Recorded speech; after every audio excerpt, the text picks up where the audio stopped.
তো র্যাব কিভাবে তৈরি হয়েছিল সেটা আপনারা জানেন? আপনাদের বলি, হয়তো অনেকেরই জানেন না, ইয়াংরা হয়তো অনেকেই জানে না। 2002 সালে খালেদা জিয়া ক্ষমতা এসেছিল সন্ত্রাস নিয়ন্ত্রণ করার প্রতিশ্রুতি দিয়ে। উল্টা আইন শৃঙ্খলা পরিস্থিতি একেবারে যাচ্ছাতেই হয়ে গেছিল। ঢাকা শহরে কয়েকজন কমিশনার খুন হইল প্রকাশ্য দিবালোকে। খালেদা জিয়া আর্মি নামাইল, নাম দিল অপারেশন ক্লিন হার্ট। আর্মি ধরে নিয়ে যাইতো যারে তারে।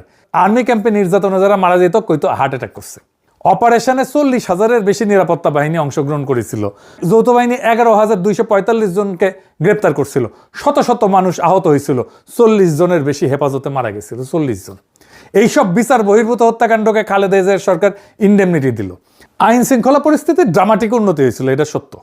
তো বাঙ্গুরা তখন বুদ্ধি বের করলো, এইভাবে তাইলে সন্ত্রাস নিয়ন্ত্রণে রাখা যায়, আর্মি থাকতে হবে মাঠে। তৈরি হইল র্যাব।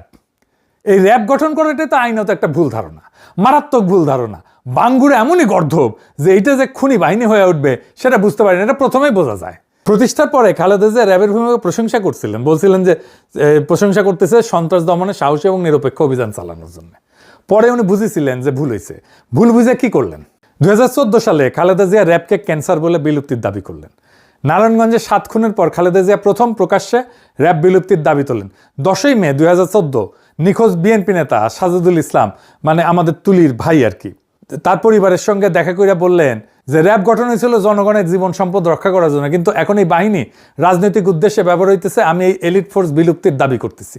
খালেদা জিয়া নিজে বিলুপ্তির দাবি করছে, তুলির ভাইয়ের বাসায় গিয়ে এই দাবিটা করছে। 13ই মে 2014 সিদ্ধিরগঞ্জে 7 খুন হয়েছিল না? এই 7 খুনের পরিবারগুলো সান্ত্বনা দিতে যেয়ে বলেন এই বাহিনীর আর কোনো প্রয়োজন নাই, কারণ তারা জনগণের বিরুদ্ধে দাঁড়িয়েছে। 2014 সালে মুন্সিগঞ্জের এক সমাবেশে খালেদা জিয়া র্যাবকে ক্যান্সার আখ্যা দিয়ে বলেন সংস্কারে কাজ হবে না, বিলুপ্তি করতে হবে। র্যাবকে রক্ষী বাহিনীর সাথে তুলনাও করেছিলেন। 28শে মে 2014 লন্ডনে জিয়াউর রহমানের 33তম মৃত্যুবার্ষিকীর অনুষ্ঠান হতেছে। তারেক রহমান র্যাব বিলুপ্তির দাবিতে গণস্বাক্ষর কর্মসূচি উদ্বোধন করে কইলেন র্যাব অবিলম্বে বিলুপ্ত করা সময়ের দাবি। নারায়ণগঞ্জের 7 খুনে শুধু র্যাব সদস্যরাই জড়িত না, প্রধানমন্ত্রী শেখ হাসিনাও জড়িত। বিএনপি র্যাব বিলুপ্তির জন্য 2024-এর পরে আনুষ্ঠানিক সুপারিশও দিল। কি মজার কথা! 5ই ডিসেম্বর 2024 অন্তর্বর্তী সরকারের পুলিশ সংস্কার কমিশনে আনুষ্ঠানিক প্রস্তাব জমা দিল। সেখানে র্যাব বিলুপ্তি আর একটা পুলিশ কমিশন গঠনের সুপারিশ ছিল।